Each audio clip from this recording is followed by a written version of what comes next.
if you would be so kind here in a second, sir, I would love for you to walk me through what I consider an intriguing look here. And I don't know if you know the photo I'm pulling up. And I just want you to tell me what was going on with the facial hair here, sir. Something coming up. Uh-oh. Oh, that's Blue Steel. Also Magnum. I mean, look at that.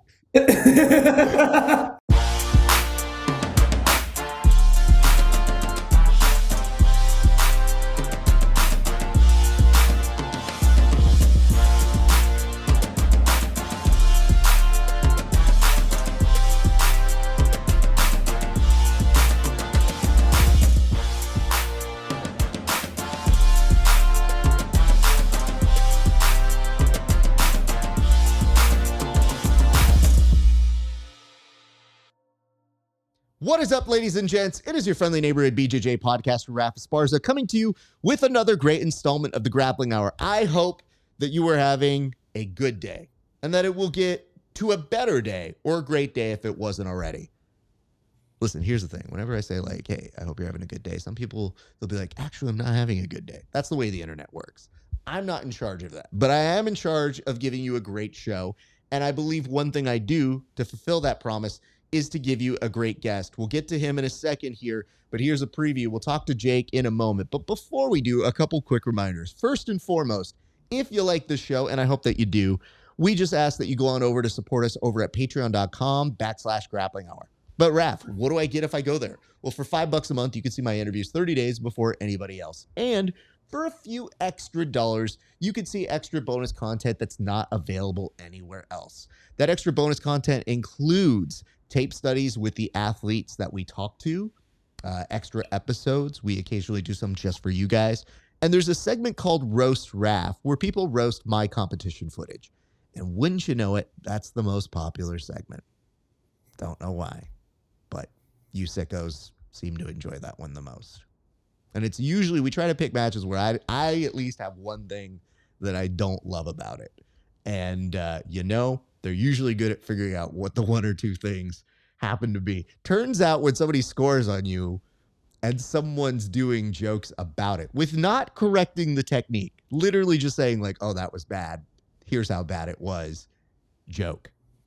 That's the stuff that makes you go, well, at least I make money from doing this. So it's all worth it in the end.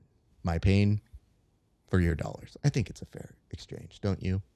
Anyway, you can also find us on YouTube. You can find us on Spotify and Apple Podcasts at Grappling Hour. We make it very simple. And be sure to like, comment, and subscribe on this video.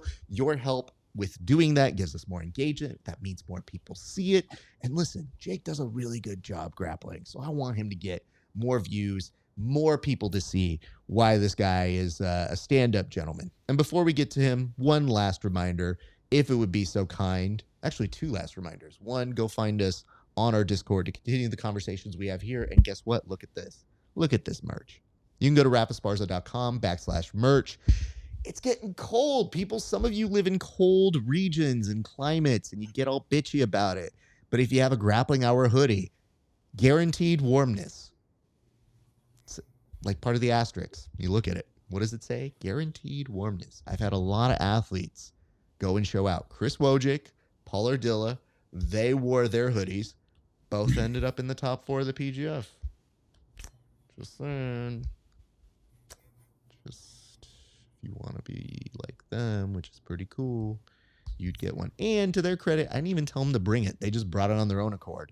So it's not even me bribing them. They just brought it because good product. So good endorsement there. All right, let's talk about our guest. Well, our guest impressed me a lot. I saw his work at PGF, and he has a quiet workmanshipness to him. He was obviously part of an excellent New Hope team as one of their 200 alternates, in case you were watching it. There are a lot of people who died on that field, but he survived. He made it through, and that in itself is an accomplishment. He also put together one hell of a match with Cam Hurd, where these two behemoths basically gave you a show, and it could have showcased, I kid you not, and headlined any other event, but it was just a regular Wednesday for us at the PGF. That's how intense the action is. He also has a big win with his team over at the Main Character Jiu Jitsu event that took place over the weekend, and I felt like it was time to actually bring him on. He was a good person. I got the chance to very quickly talk with him here and there over at the PGF, but I want to know more about our good friend, hopefully yours soon, one, Jacob Howarth. Jacob, how are you doing, sir? Good. How you doing, Raph? Very well, very well. It's good to see you again, man. How have you recovered from the PGF, sir? Well, I only had 2 matches, so I feel fantastic. It was pretty easy to kind of go right into the main character. I think the biggest thing was watching everybody else throughout the week just slowly wear down to really realize like how intense the PGF is. And for me, it was kind of like a tease. I was getting excited all week, just thinking that, Cam got his elbow popped a couple times. I had him backstage. I was like, look, man, every match is $1,600, so you decide what you want to do. But there was moments where I was like, if you want to come out for a sec, like that'd be all right too. And you know what? The unfortunate part you ran into, I'm pretty sure, is the hard-headedness of Cam Hurd that just goes, nah, brother, I'm okay. And you go, I don't think you are. But like that elbow sleeve can't get any bigger. I know, yeah. Cam is an absolute beast, man. I mean, I wrestled growing up, so he was very familiar to me. So I kind of gravitated towards him right off the bat. I don't know if he mentioned it or not, like at the end, but we were kind of broing down a little bit. I was helping him out throughout the week, warming up and whatnot. So yeah, freaking absolute beast that guy is.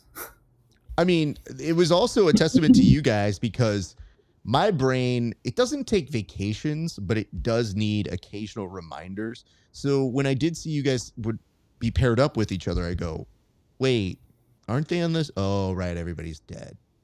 Oh, well, that's good. I'm glad you get your mat time. So I was happy about that. But I just had a surprise moment where I go, why? Oh, okay. And then I just got my popcorn and I just enjoyed the match. Yeah, I think I was, correct me if I'm wrong, you might know this. I think I was the 9th member for Intrana.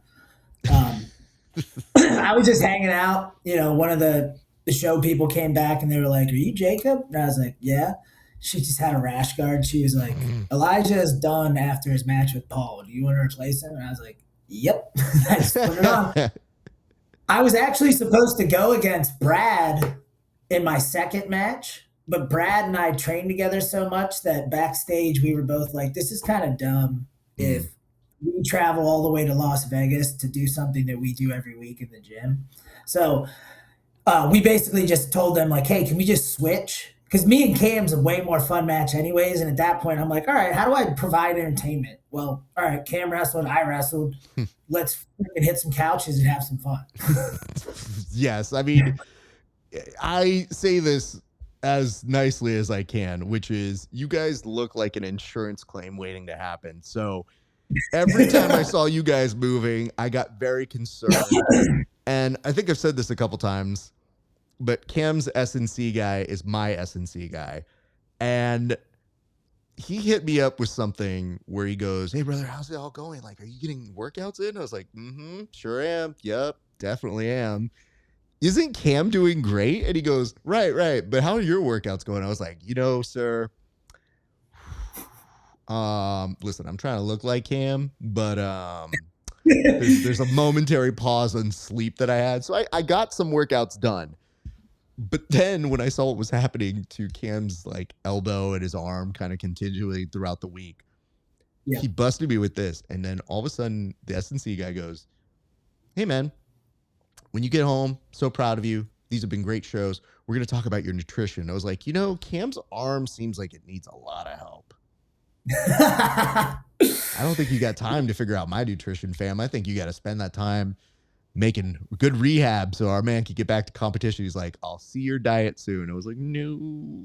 That guy's a warrior, man. This is something Chris told me at the beginning of the week. They were actually paired up at the Orleans initially, and then Cam ended up staying at a friend's house. He said that he gets into the room and Cam already had some lady there giving him IVs.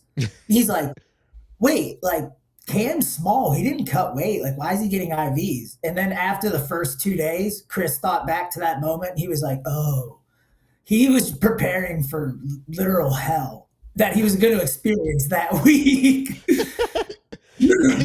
It's a very rare thing that I think now that you've been there and you've experienced it, I think that now you know what it's like, because you can go back and look at some of my interviews with really eager people who are excited to go to the PGF. And there's a little bit of me warning them. Like, I like to think I'm kind of like the Flash from the future. It's like, hey, just so you know, it's gonna be hell. I'm trying to give you a warning sign. And people are like, nah, Raph, you don't even know.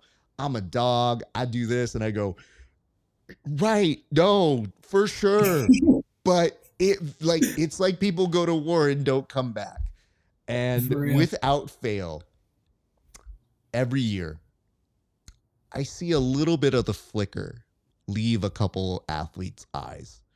And I do my best not to sell them out, but it's hard for other people not to really read that or to put it in the comments, because the people in the comments can be very savage. So sometimes they're just like, oh, that dude's washed. And I was like, he's not washed. It's just match 10, dude. So y'all can chill the fuck out. These guys are really good at what they do, but it's not suitable for everybody. I would say the biggest thing is, because I'm a huge spectator of the sport myself. I'm a huge fan. That's why all this is so cool that I get to be a part of it. Like, again, I'm just some guy in Ohio that trains for fun. And, you know, the PGF, obviously in the past, like, it's been around for a while, but the level of competition hasn't been what it's been up until was it the 170 pound was the last one before this? PGF 6, was it? You know, I can't even remember now. I can't remember if it was 185 or this. Okay, well, in any case, it was like, it was Max Hansen, like Davis, like the level went up significantly, I think, from 5 to 6. So whereas maybe someone like Elijah or Kamoy in season 5 or whatever would have kind of an easy week because they're able to get subs and get out of there quickly.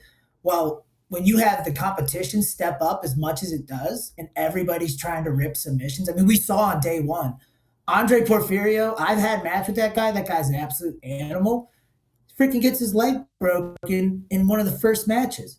Yeah. Everybody back in the back, like right after that happened, like you could tell the tone changed immediately. Yeah. People were like, oh, that can happen. Well, because they think about it, they go, oh, that can happen specifically to me. Oh, no, it's not just on TV. I'm here now too. Uh-oh, yikes. And I'd like to tell people, like, I feel I get maybe 5 minutes at a time with each athlete throughout the week. And so a lot of times I try to make the time count. A little bit of jokes, trying to keep it light. You know, obviously, I hope everybody's okay. We have a lot of friends within the community, and they're all going to battle. So you really try not to pick favorites. So what you do is you just try to make sure that every interaction you have is jokey and light and keeps the proceedings like, we know it's crazy. We know you're asking you to do the Hunger Games, but the upside is people are going to get to see your jiu-jitsu in a way that they normally don't see. And that's what makes us all so excited. Yeah, you get paid like an athlete too, obviously. There's a lot of good perks, but you do have to go through a little bit of hell. And it's part of the reason why I tell the people, if you're any part of it, you become part of this fraternity, this brotherhood of 100%. Guys where now you see each other. You're like, oh, you're a season 6. I'm a season 7. Yeah, it's crazy, man. We lived through some stuff. And it was fun to watch that interaction between even some of the guys who came to visit. Oh, dude, honestly, like I walked away from that experience feeling like I'm friends with all these guys now. Like, whereas before maybe I would have been standoffish to them because they're potential people I have to compete against. Because everybody was involved in this horrible pursuit together, it was kind of like everyone banded together as well. You know, it was a shared suffering, so to speak. Yep. You know. Very nicely put. That's probably the best coping mechanism someone has informed you of what you've gone through. You have come through with a very, very powerful name for it, sir. I would be remiss if I didn't ask you about a certain painting I see in the background there. Now, talk to me about this, sir. Who did that for you? Because it is stellar. And when did you get it? Why'd you get it? So that's a print I bought on Etsy. Oh, sorry, this time. That's actually a print I bought on Etsy. But that being said, I am a huge Anthony Bourdain fan. RIP. Growing up, my brother and I would just sit with our, 50-cent ramen and just watch him in different countries and kind of just absorb his perspective on the world. And, I would take that and then go to like a random town in West Virginia and go to the bar there once I was of age and be like, how do I experience this place the way Bourdain would? And that's kind of what I try to do everywhere I go. So I like to think I've tried to do that through jiu-jitsu. Like a lot of things I do is if I'm traveling to a new city, I'll always find what I deem to be the best gym and I'll find those instructors. I'll DM them. I'll hit them up. I'll say, hey, I'm going to come train. And then I try to, experience it the way that I like to think Bourdain would have. So yeah, he's always been a huge inspiration for me. So did you know of him before you figured out his association with jiu-jitsu? Were you a fan of him? Because I assume, we've talked a little bit before, but wrestling was life for you. So I don't even know if you had figured out that you like jiu-jitsu yet. Yeah, so I'm not even really sure what year it was that Bourdain got into jiu-jitsu, but I had been kind of watching Bourdain since I was in like middle school. So they were definitely mutually exclusive. I thought the coolest thing ever was then seeing that he got into jiu-jitsu and his obsession with it, I think for me made a lot of sense. I have a bit of an addictive personality myself. I mean, he was very open about, his addictions to heroin, what have you. And so seeing him gravitate towards it like that made a lot of sense for me. And it was, again, just kind of went hand in hand with why I knew I liked the guy from the start. So that's very cool because I see that and literally it just jumps out at fellow jiu-jitsu practitioners where we go like, oh, no, I mean, he was super dope. And, for a while, I obviously never got to train with him, but I knew people who did. And you would hear these stories of how he would take care of people or just those closest to him. And it always seemed like this mythological feature, like creature or person that you go, I don't know that I'll meet him, but because of his groundedness that he had for the food, you always thought, oh no, it's a possibility you could run into, if not him, somebody like him in the future. And that started informing me of, oh, you never really know who you're going to roll with here because it might be somebody who, if not them, is their friend. And it's always a good reminder that half the time when I see people kind of like, I don't know who that guy is, I was like, well, just go talk to him. Like, legitimately, I'm very shy in certain ways, but I overcompensate for that by being like, hello, I'm forcing myself to say hi. How are you? What's your deal? Okay, are you funny or are you not funny? And then you immediately have a camaraderie with these people that you go, oh, okay, great. You'll be friends with a lot of these jiu-jitsu practitioners, or at the very least, you'll make the best of the 10 minutes you get to interact and roll with them. So it's been very informative. I would say you'll get to know somebody, honestly, on a level you never get to know somebody you might just have an acquaintance with in everyday life through one role. I mean, you learn a ton about somebody and immediately you can kind of figure out whether or not you like the person. It's a very strange experience going into a jiu-jitsu gym in a random town and then immediately making friends with everybody there because we're all into this really weird niche hobby that not a lot of people do, and it happens to be pretty intimate. You're just sweating on each other, you're trying to kill each other, and then afterwards you're like, hey, what's your name, by the way? What do you do? Like Yeah. I like to tell people this. We normally have a rule, which is if I do the interviews and have the opportunity to do an interview, I prefer to try to roll with the person before I do the interview.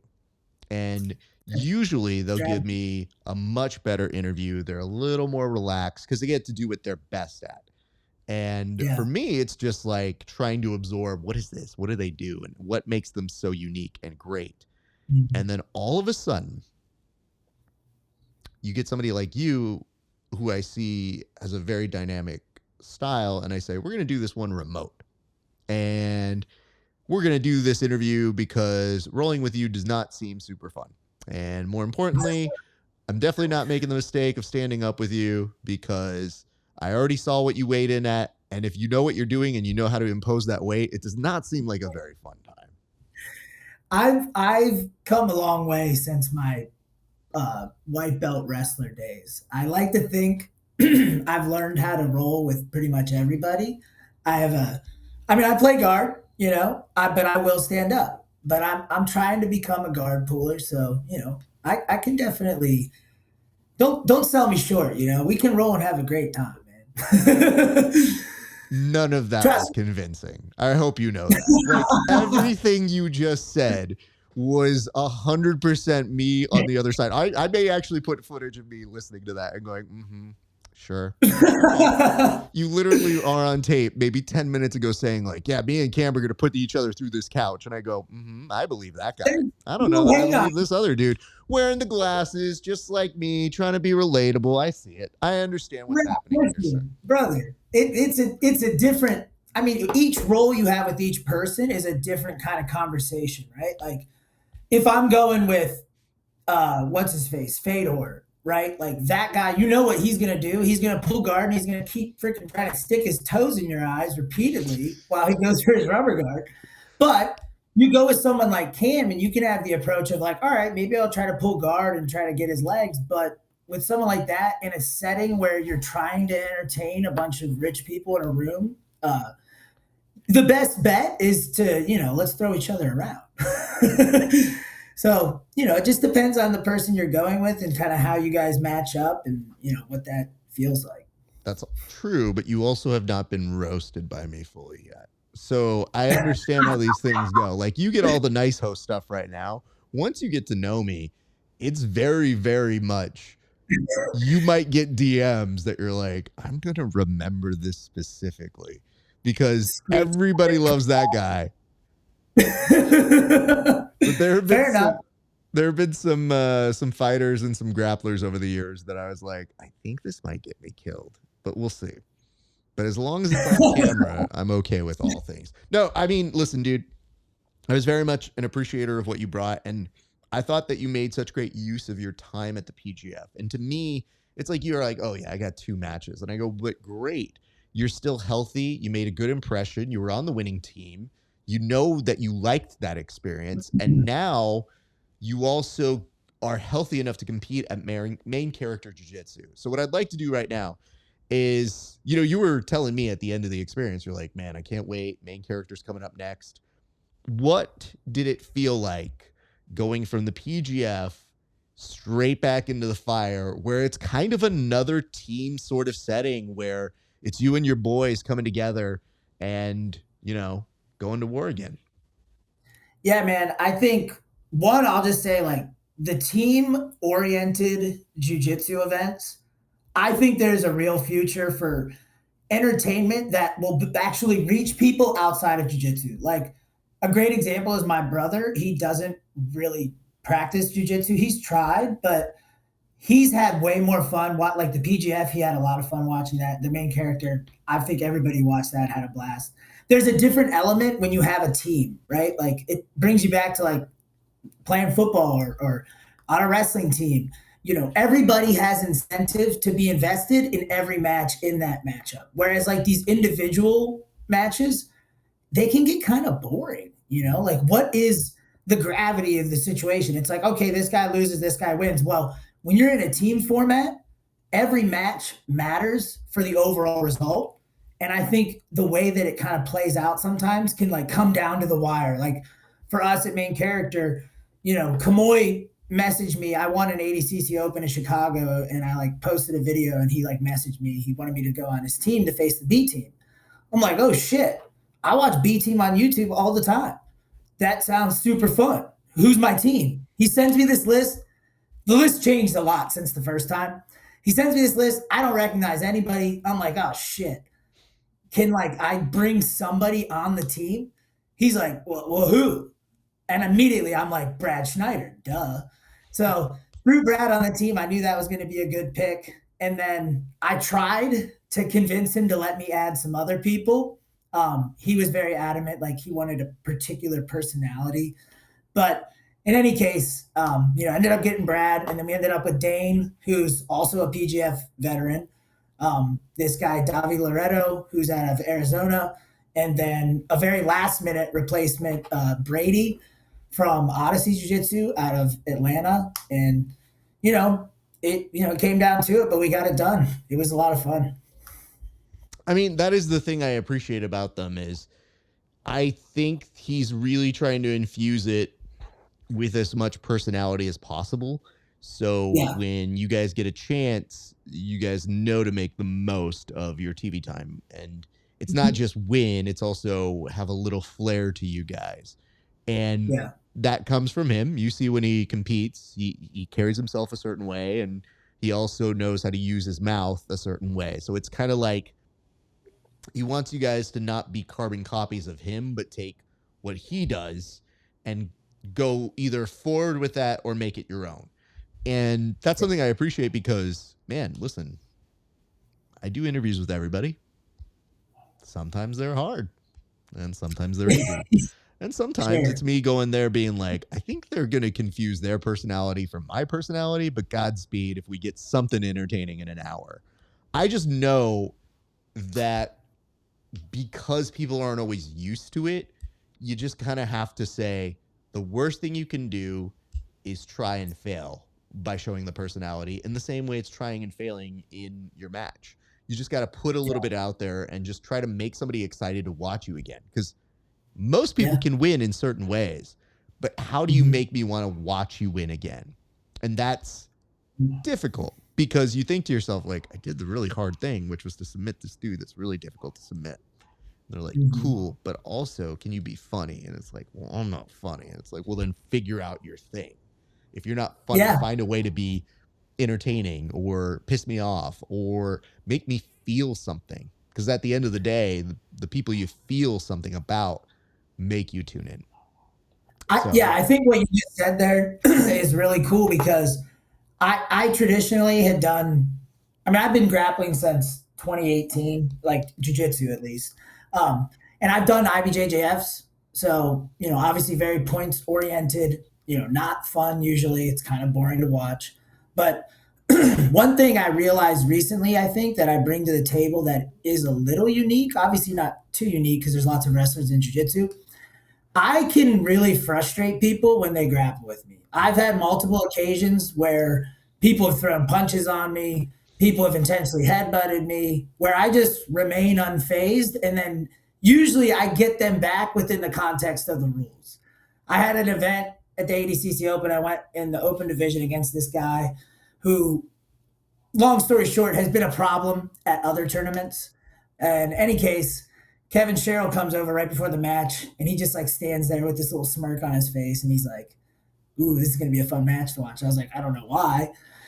We're hand fighting a little bit. And at one point or another, this dude straight up just takes his hand, right hook, open palm across my face. I'm like, what the hell is happening right now? So, they deduct him a point. My corner's like, oh, he should get DQ, blah, blah, blah. I'm like, everybody, it's cool. It's all good. Everything's fine. Just relax. I line back up.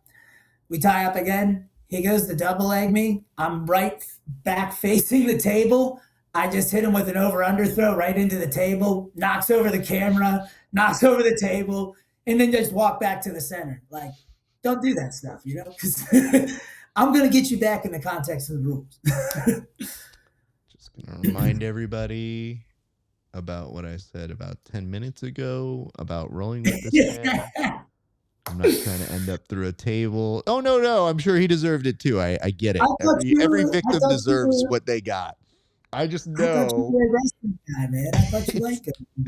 Listen, dude, I'm a huge pro wrestling fan, but the problem is when I'm watching pro wrestling, you may see people use cheating mechanisms to win. I'm not above that. So I know how to diffuse size very quickly. And it is very funny to people whenever I'm like, oh, I don't think I'm going to hit a great Kimura or an armbar or a triangle on you, but it is kind of likely I'll hit a Boston Crab. Like, it is kind of likely I'll hit some nonsense that you go, this is some bullshit. And I go, that's what I'm good at.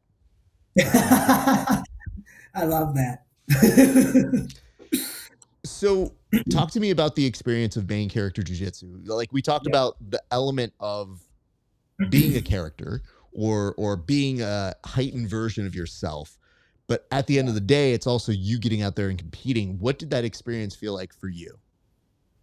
Yeah, so for me, I think I get really comfortable in the team settings because I grew up playing team sports. So, whereas most of the guys in jiu-jitsu, I feel like can be a little selfish and they're kind of all about themselves. I love putting people like, showing people and being like, "Hey, look at this guy, he's great." Like I love building people up. I like coaching. Like so in the team format, I mean, if you were at the event, you'd have saw the whole time I'm screaming during these matches, trying to get people to do what we need them to do to get the win. So, I think just the format itself is conducive one for like entertainment because it's 40 minutes nonstop. Each match is 5 minutes. It ends with a sub. They'll go back through the order. My first time through, Brad submitted the guy in like 15 seconds right before me. So I'm like, oh shit, I gotta go.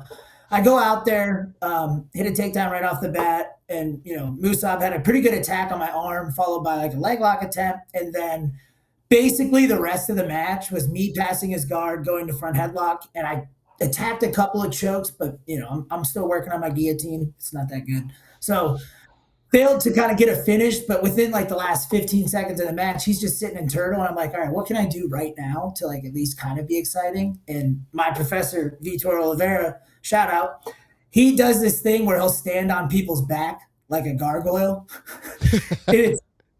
it's again, probably is right in line with what we've been talking about, just doing things kind of within the context of the rules that are a little shitty. But so I kind of hit him with one of those right at the end, and then also try to fall back on an ankle lock right after that. But, just to kind of, provide a little bit of flair that, maybe can get my teammates excited for the next match coming up. But yeah, I got to finish in the second round that I went with him. I was able to hit a back step into the saddle, and I had such a good bite on the heel that it was a finish immediately. So yeah. Nice. Well done there. I mean, he's a homie. So seeing you be able to pull that off was like, damn, dude, like that's impressive. He's a tough role to have.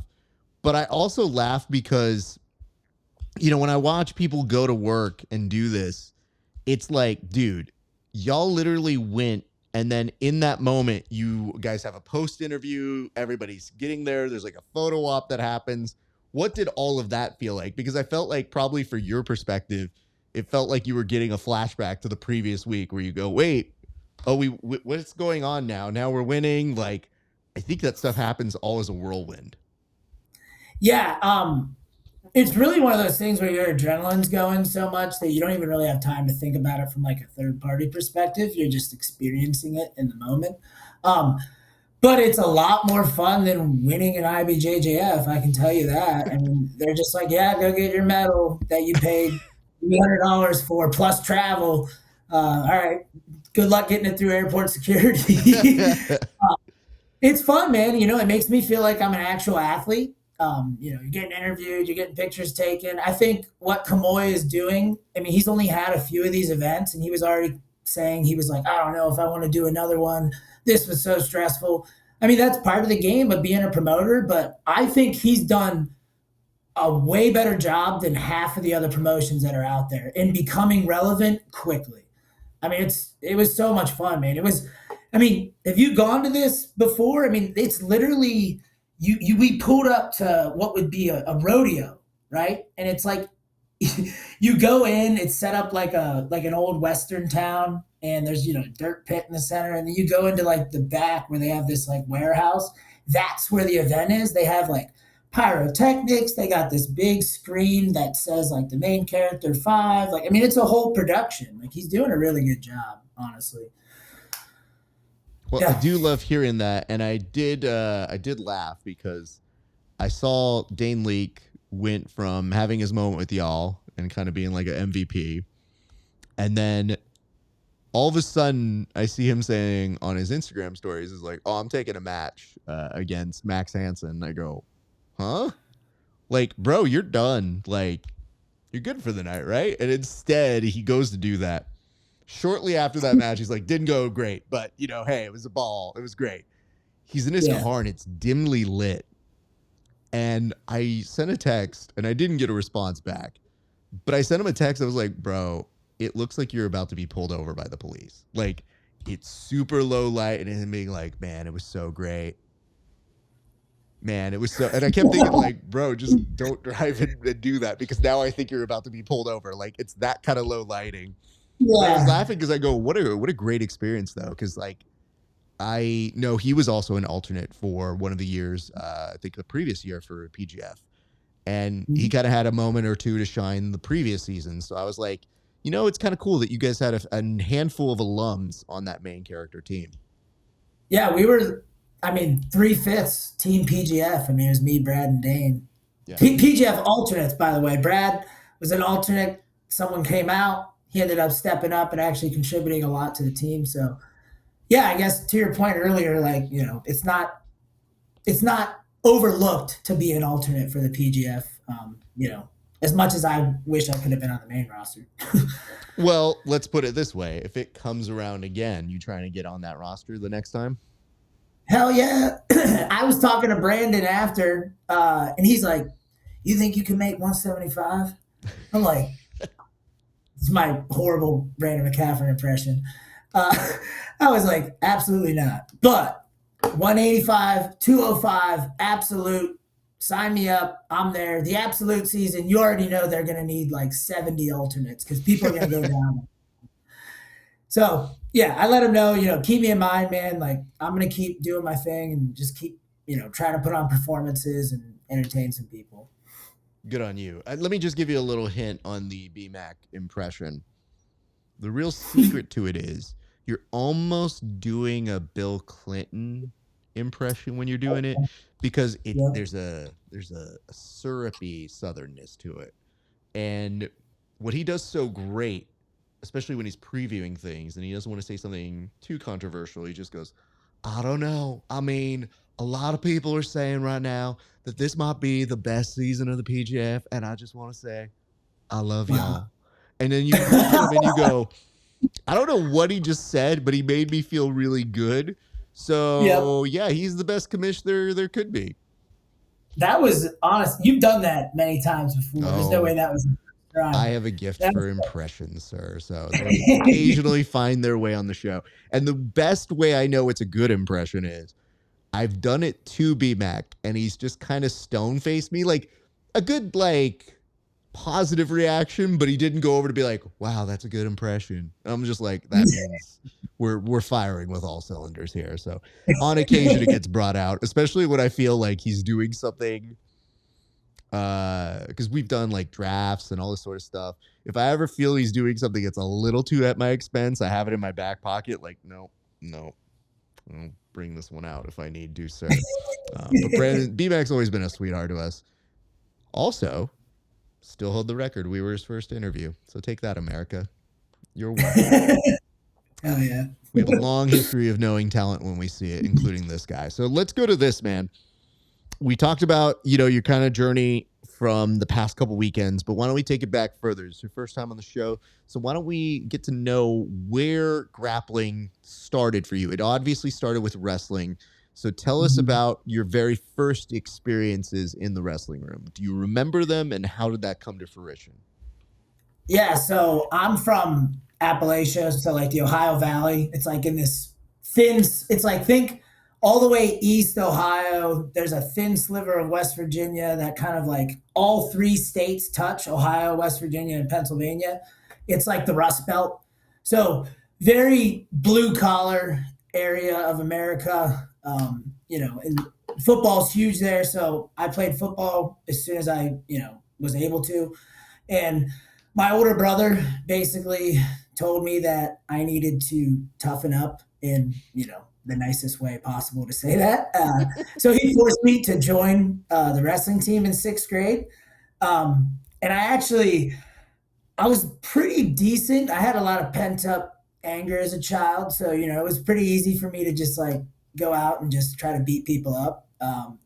So you're not allowed to wrestle as a 6th grader in like the middle school, Ohio State Athletic Commission. So basically what my coach did is he rebranded me as Jay Howarth, not Jake Howarth. And I would go to tournaments and I was better than the guy on our team, but I got beaten every single match. So it was just me as like a 13 or 12-year-old kid getting beat up by, 15-year-olds that already hit puberty every match. So I got used to losing right off the bat. And I think that, like coming from wrestling and then going into competing in jiu-jitsu, having lost so many matches early on, it really got me over the whole idea of losing, where I think a lot of people struggle with when they start jiu-jitsu is like they're losing all the time. So they're like, I don't even like doing this because I'm not good at it. But it's like, I don't know. I always think of that meme from the Ballad of Buster Scruggs, where it's James Franco he's in the noose and he's like, first time. And that's me, dude. Like one of my friends, he has a saying, I like it a lot. It's a little self-deprecating, but I think it's relevant, is you win some, you lose a lot. And I think that's pretty much jiu-jitsu in a nutshell when you want to compete in it. I think one thing that we are exceptionally good at as a sport is teaching people how to win, but that part's kind of easy. Like we tell people, like, this is the mentality you need for being a winner. This is what you do. We're not so great about teaching people how to take a loss, and I've seen it with very notable athletes where afterwards they're so sunken, like they don't matter or they don't think they're good at jiu-jitsu anymore. And I'm always like, everything within reason. Like, you can take the loss heavy for a day. I get that. But day two, hey, man, we don't got time for this. Like, we're on to the next thing. And it can be so psychologically damaging, depending on how you lose, that I'm like, most of the times, these are top-tier individuals who are in their fields. It's what makes them great is wanting to chase it. It's just the ability to critically analyze why you lose something and then try to figure out how that motivation fuels you to the next thing is, I think, the even better trait to have, because you'll experience loss at some point. It's just, how do you mitigate it and how do you find the ability to make it the next goal setting sort of jet fuel? And sometimes I feel like people, when they're trying to figure that out, are very stuck. So a lot of times I kind of come in with a little bit of an outside perspective. I was like, hey, come here. Shut up. Yeah. You get one day of pity party. And then, especially if they're my students, I'm like, Monday, I don't want to see you watching the tape. Like after Monday, we watch it together and then we're done for a little while. And then I just make notes of what I want to fix with you. And that's it. That's really what it is. If you obsess over it, you're never going to get better. 100%. And I think what you said about watching the tape right away is important. One thing I struggled with was if I lost a match, whether it be in wrestling or if we lost a football game or now in jiu-jitsu, I would not want to watch me lose. So I would like avoid it. Now it's kind of one of those things where like I just hold my eyes open to it and I'm like, you have to see this. You have to see what you did wrong. And as soon as you kind of go through, okay, here's the technical errors I made, but also here's what I had wrong mentally, because I think at the level that I'm getting to now, what I've found out is there's not a lot physically that separates the people at the top. It's really just, how do you feel about yourself and how confident are you in your abilities and how you can play your game against them without worrying about their game, if that makes any sense. Yeah. It's just, there's a lot of confidence that comes into play, I think, at the top tier. Now, having said that, I don't show footage the day of the competition for this reason. Because I look at them, I was like, what are you going to do about it today? We're going to eat right now, dude. Like, I'm all about if you had a cool moment at the team dinner, like, all right, you guys can show it, but like, shut up. Let's talk about something else. You know, like I give them their due. I just feel like obsessing over it in that second is like, you don't have perspective to look at it critically, especially maybe you lost a decision or something. You're trying to find out a reason why you didn't win. And to me, I'm like, find out a reason why you didn't execute what you wanted to do. And you don't have that in your brain yet. And I like actually making them want to see it. And I do it to myself because dude, the worst is if I've lost and I go, fuck, I want to see it. And I go, nope, I'm going to wait till tomorrow because that's what I tell the kids to do. And then all of a sudden it's like me fighting. And I film every single one of the roles I do. Usually put them on as end credits for these episodes. So I always have like it going. And without fail, I get somebody who's like, hey, is that your film? And I'm, yeah, can I get that? Nope. They're like, why? I was like, because I don't want you obsessing over a freaking role at open mat, dude. Like, also, you can do it yourself. I just use them as end credits for the show. And they're like, oh, okay.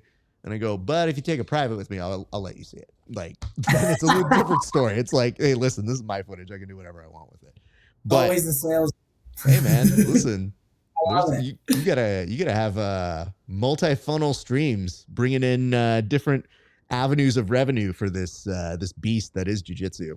But the reason I say that is I just feel like most people, because they're obsessed with wanting to see it, it tells me you have a gamer, which is good, but it's also shaping them to be more in control of what they can be in control of, which is the patience to see it critically, the critical ability to analyze something that was rough for them to watch, period. And then like the safety of knowing like, hey, you've got another person watching it with you. Because if you watch it by yourself, you might tell yourself you did something okay that I might not tell you you did okay. Or that we couldn't do better. Yeah, sure. Yep. So having said that, that was your first kind of experiences. So let me just ask a couple of follow-up questions about your brother. Yeah. Okay. So your brother is the one that told you in so many words you need to toughen up. But you took a liking to it, I'm sure. How did your brother guide you at that point? Was he a wrestler? Was he somebody who then was also in those wrestling rooms with you? Because I always like to tell people, if you just show up and tell me you should do a sport and then you disappear, it is funny to me. But most times that somebody says specifically like a wrestling program, they tend to be somebody who's done it before. So yeah, my brother actually started the year before that, and he was 3 years older than me. So when I was in sixth grade, he was a freshman in high school. And it was really just kind of one of those things where he made me do it because he thought that it would be good for my character development. My brother's kind of always been, I've been very fortunate. Like, I'm sure everybody says this, and if they don't, then they need to have a conversation with their siblings. But I've got the best big brother ever. You know, he's been an awesome role model for me. I mean, he and I were obsessed with Bourdain. He got me into all the things that, I care about now, just being a good person, experiencing life to the fullest, whatever you want to say, right? Insert positive influence that he could have been. But for the wrestling thing, it's like, he told me to do it. We didn't ever even actually get to wrestle together. And then he stopped wrestling after his freshman year of high school because he was in the same situation that I was in, where in sixth grade, I was going against all these eighth graders.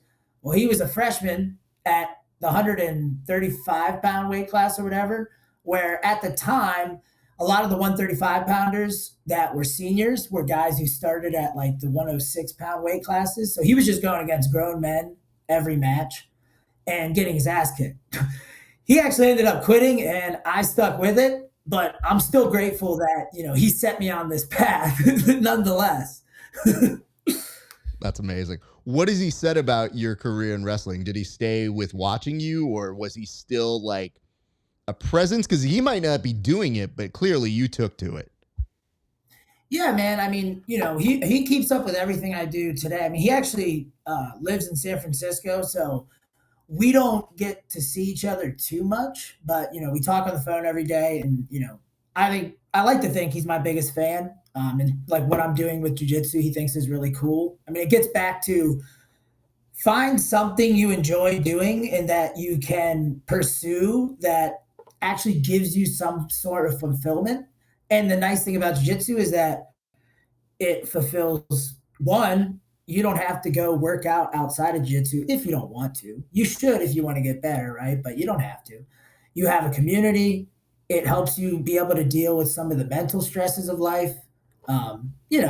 So I think I just segued into something completely different, but it goes back to he's still my biggest fan, and he set me on this path, and I'm happy he did. So in a second here, we're going to get to a little bit of a backstory because we're going to talk about your first days doing jiu-jitsu. And Okay. one of the reasons why I needed a second here to kind of disappear is before we get into your journey into jiu-jitsu, I see relatively quickly you were starting to compete. But I need you to talk to me about a look. Now, granted, you have some facial hair now. It's not bad. It's not my level, but it's not bad. I just need to understand the look you have here. So if you would be so kind here in a second, sir, I would love for you to walk me through what I consider an intriguing look here. And I don't know if you know the photo I'm pulling up because I did look through your social media just to see if I could pull this out. So I'm going to go ahead and take to this. And I just want you to tell me what was going on with the facial hair here, sir. Something coming up. Uh-oh. Oh, that's Blue Steel. Also Magnum. I mean, look at that. The worst part when I saw this was I was just like, I don't even know if that's you or not. But yet it's on your page. And I'm thinking to myself, my God, the look of, I mean, I kind of see it now, but the problem is that dude in that photo is a stone cold killer. The dude talking to us right now, currently live, might be fixing your IT problems. So I wasn't sure what I was looking at here, sir. That's hilarious. I haven't seen that in a while. But yeah, man, that's Blue Steel. That's one of my popular looks. This is the duality of competition, right? I mean, I always since PGF has only been 2 weeks, but I've seen him 100 times since. Chris is a great example of the duality of jujitsu. Chris Wojcik, nice, sweet writer boy, that, is from Chicago, maybe he'll write a poem or something. But then you watch him break Dory's leg in cold blood and then walk backstage and he looks at me. He's like, Jake, I have one more match left, but I need you to figure out what we're going to get for dinner tonight. So it's really just the switch you flip, right? When you go into a competition setting versus when, you're sitting here kind of shooting the shit. It's just, I mean, I was endlessly entertained by that photo because I was staring at it and I go, the nerve of this young man. And this was relatively early in, I'm sure, your grappling career to take a moment mid-match and be like, you snagging this? I think that was probably 3 or 4 months into when I started jiu-jitsu. That was at the Arnold Sports Festival. So there's a, big, huge health expo, the Arnold Sports Fest. It happens in Columbus, Ohio every year. And there's a big grappling industries that also takes place during that time. And I had just started jiu-jitsu in, I believe, January of that year. That was 2018. I had not put a gi on yet. So I walked into Ronin Training Center, shout out. And it was actually the first gym I went to. It's the same gym I'm at now. So from white all the way to brown, hopefully black, fingers crossed. But yeah, so I had kind of done some classes and the instructor that was teaching the no-gi classes at the time, he was, I don't know, you ever have somebody just gas you up to the point where it's really beneficial to your confidence, right? And he did that for me and convinced me to sign up, and I went and did an intermediate division. I ended up winning, so maybe that's where the dumb cockiness of the Blue Steel was right there. I don't really know, to be honest with you. I'm going to be honest. I don't mind somebody being cocky. That's fine. That exists. It's when they're trying to hit their model-like moment when I'm suffering. I think that's, if I'm the dude on the bottom and I saw that, that's all right, next time I see you on site, we're fighting. Kind of a moment. It'd be like, how dare you get that good of a moment, sir? Jake, I want to go backwards, though. I do want to ask, because you were kind of talking about your first experiences, I could tell that was probably right in there. So that told me that they understood you at a competitiveness from your wrestling background. But do you remember your exact first day of jiu-jitsu? What was that specific day like? Yeah, I do actually. So another one of my friends, he and I, we listened to Joe Rogan's podcast, as every young man, in their 20s did. He's like, hey man, like we really need to try out this jiu-jitsu stuff. I had just graduated from college. I went to Ohio State, so I was working at a small like CPA firm in town, just kind of living the monotony of everyday life right off the bat. And I was like, this sucks, man. Like I gotta do something. Like I was running marathons and shit. Like I don't like running. So he convinced me to try this class. We went in. It's honestly like this facility that Ronan has. It's by far, I think, the best martial arts gym in Ohio. And that's not just an endorsement. I've been around all the gyms. It's like a 13,000 square foot facility. It's got Muay Thai. It's got a full-size boxing ring. It's got a full-size MMA cage. It's got giant mats with, tons of square footage. And the head instructor, I was like, oh, he's a Brazilian guy. This is perfect. So Vitor Oliveira. And I was ignorant at the time, and I ended up taking the no-gi class, and it was with a gentleman named Olaf, who he happened to not be Brazilian. I was ignorant, and I thought he was, and I was like, this is awesome, man. And I just remember we rolled live that first day, and my friend now, who actually started Visionary, the apparel company that I work with, he's like 145, 150 pounds.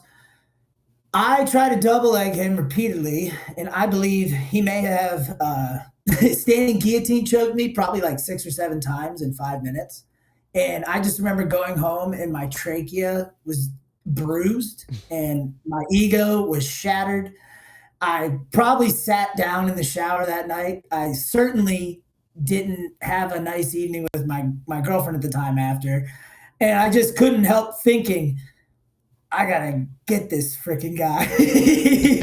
So I went back the next day and the next day and the next day. And I mean, I'm sure everybody that will hear this knows how this story goes, right? Like he became my nemesis and I did everything in my power to get good enough to where I could beat him. And then I set my eyes on someone else. And then that's kind of the progression of like, who can I get as good as now? And you keep making those steps up and up and up and up. And so hyper competitiveness keeps me, engaged and kept me engaged from the start of jiu-jitsu. That and just world-class instruction. I mean, we're talking the luck of being able to have access to what I have access to in Columbus, Ohio, of all places. I mean, today I go to work, right? I'm in office. I leave at 12:30 and I go to Ronan and I get to train with Dante Leone, Max Hansen, Brad Schneider.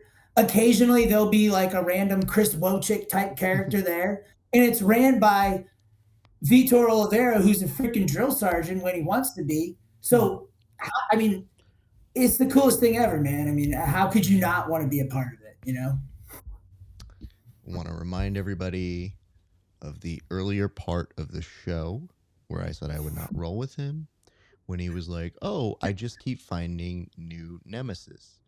And I will refer you to having incredibly good instincts. So when someone is selling you tickets to, oh, who, me?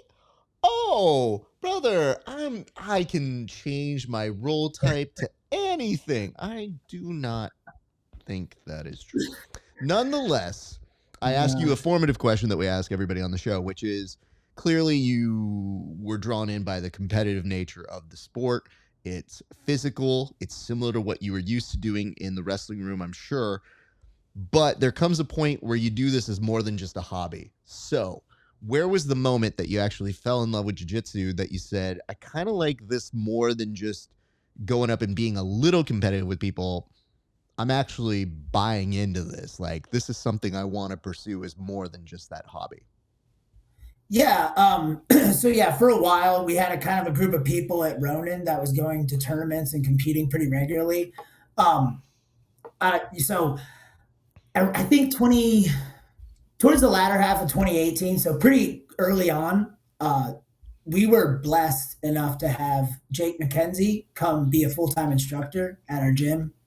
Jake McKenzie, best half guard in the world, Lord of the half guard, uh, Canadian guy who literally speaks Portuguese with like a favela accent, so like kind of like a hood accent, which is hilarious.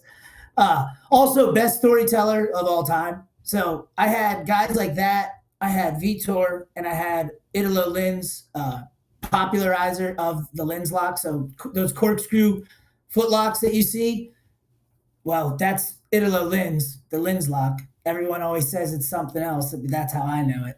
So I had these guys going to like the world championships and, either medaling or winning. And they're just asking me to come train with them.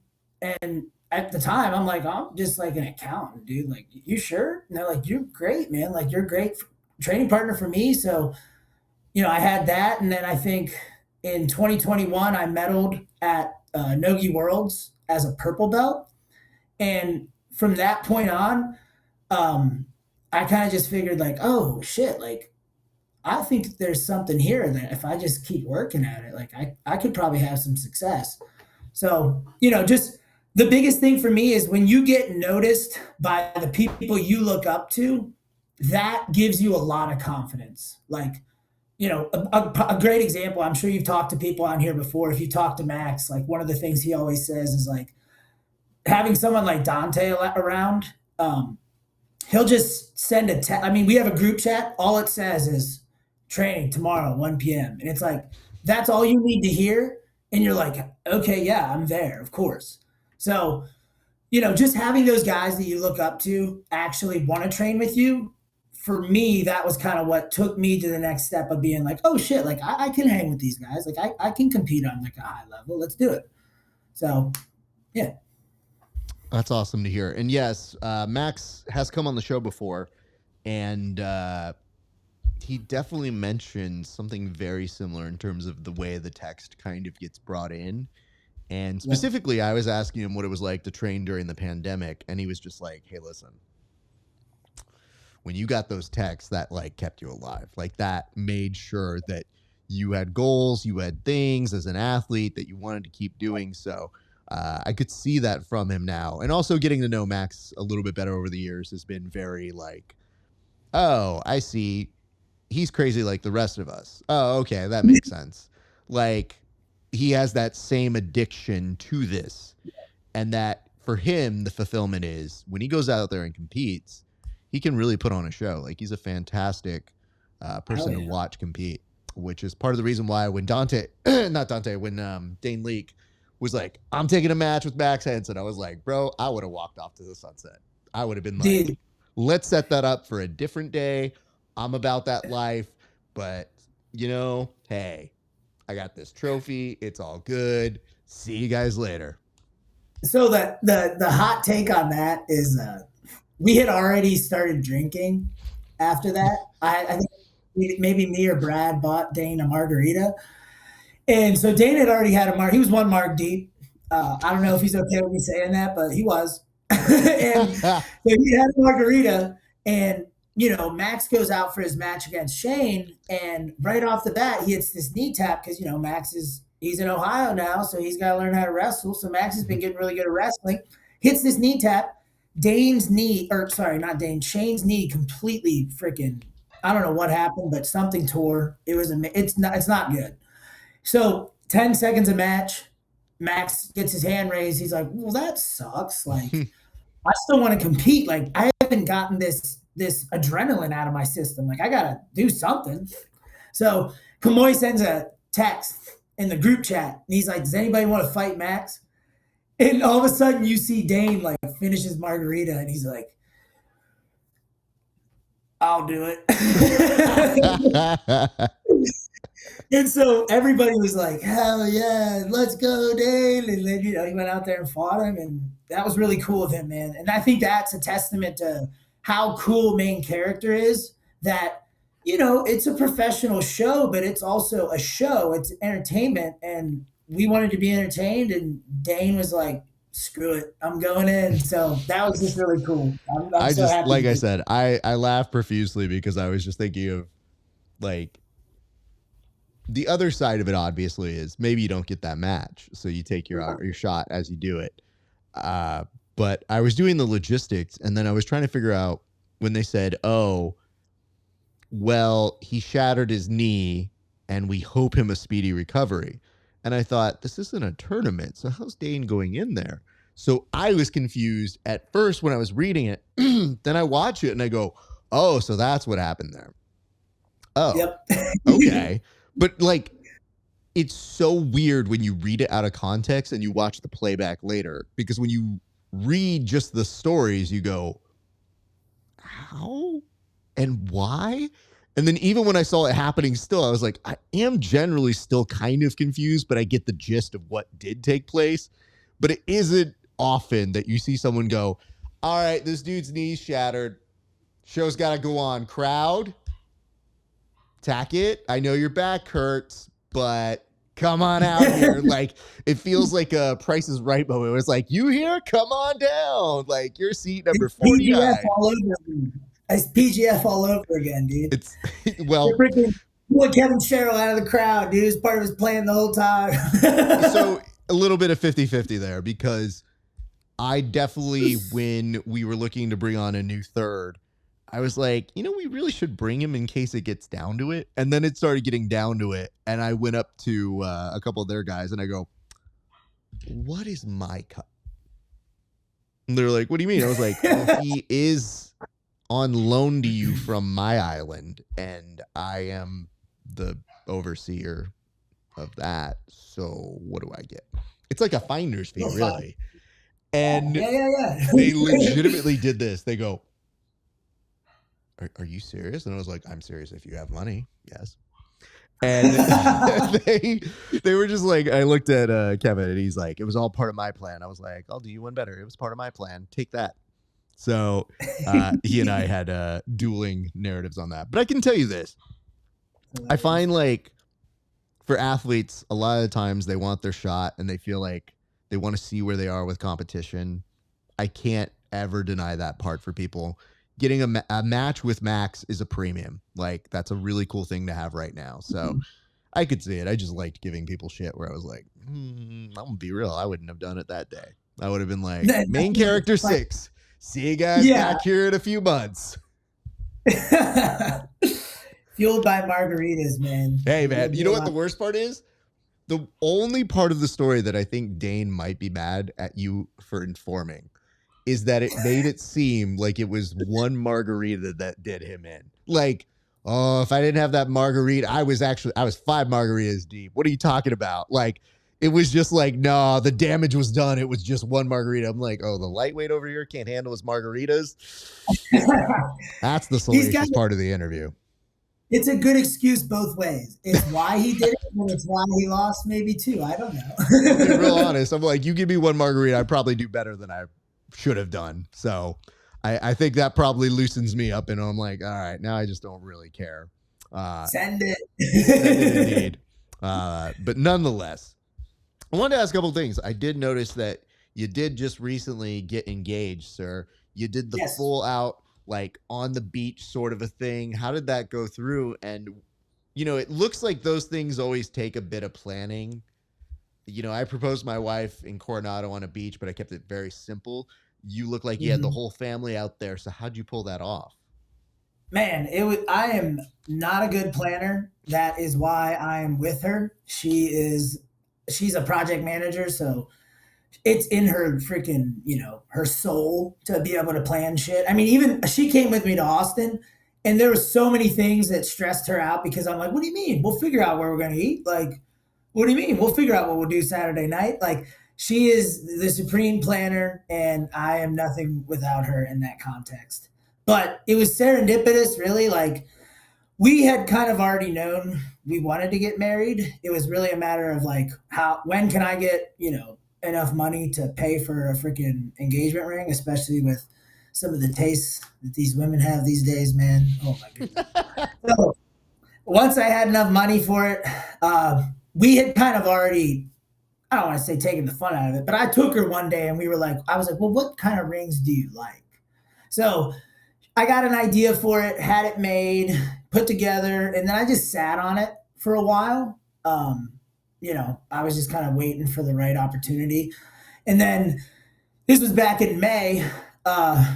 We were already going to go visit my family. My family lives in Fort Myers, Florida. And basically, my aunts were already going. My uncle was already going to be there.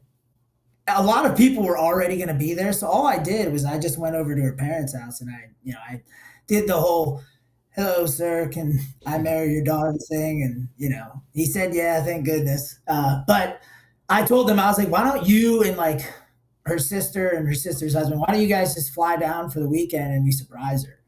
So from there, it was really easy to just find a photographer. There's, hundreds, if not thousands probably in like the Sanibel Beach, Fort Myers area. So yeah, I just hit someone up. I said, hey, like, want you to set up a picnic for us, blah, blah, blah.